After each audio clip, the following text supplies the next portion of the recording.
protonlarının sayını, bu elementin dövr sistemində qrup nömrəsini yaz. Aha. Deməli, baxırıq nəyə? 24 protondur, düzdürmü? 24 xromdur. Xromda 4s1, 3d5'dir. İndi gəlin baxın, bax, cütləşməmiş. Biri buradadır. Burada 5'dən olmalıdır. 1, 2, 3, 4, 5.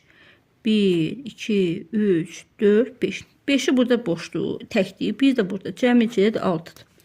Deməli, cütləşməmiş neçə olacaq? 6.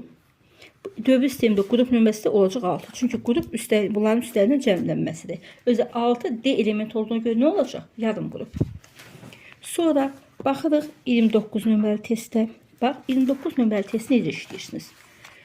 Fikir versəniz, burada kükürt neçədir valenti?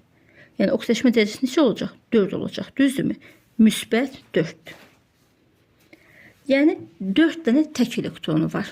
4 dənə tək elektronu varsa yaza bilərəm 3s2, 3p4, 3d0. Burada isə müsbət 6'dır. Düzdürmü? 6'sı nə olacaq? 3s1, 3p3, 3d2. Baxın. 1, 3, 4, 2, 6. Yəni 6 dənə təkdir. Və qutardı. Burada da onu tapdıq. Ki, oldu 3s1, 3p3, 3d2. İndi gəlin buna baxaq. Bax, 12 verilibdir. Düzdürmü? 12 necə yazılır? 1s2, 2s2, 2p6, 3s2. Düzdürmü? Deməli, neçənci dövrdür? 3-cü dövrdür. Neçənci qrupdur? 2-ci qrupdur. Düzdürmü? İndi Y-ə baxaq. Y-ə fikir versəniz nə olacaq? 7-ci olacaqdır. Düzdürmü? O da nə olacaq? 1s2, 2s2, 2p3. İndi mənə deyir ki, X-in hidridin formulu var. X olacaq nə? Hidridin H. Çünki hidrid deyəndə hidrogen olmalıdır. İndi gəlin baxaq görək. Deməli, olacaq bu 2 valentlidir. Bu 2 valentlidir. Çünki, baxın, fikir verin. 2 valentlidir. Bu da oldu 1 valentlidir. Düzdürmü? Deməli, nə olacaq? XH2. Sonra deyir ki,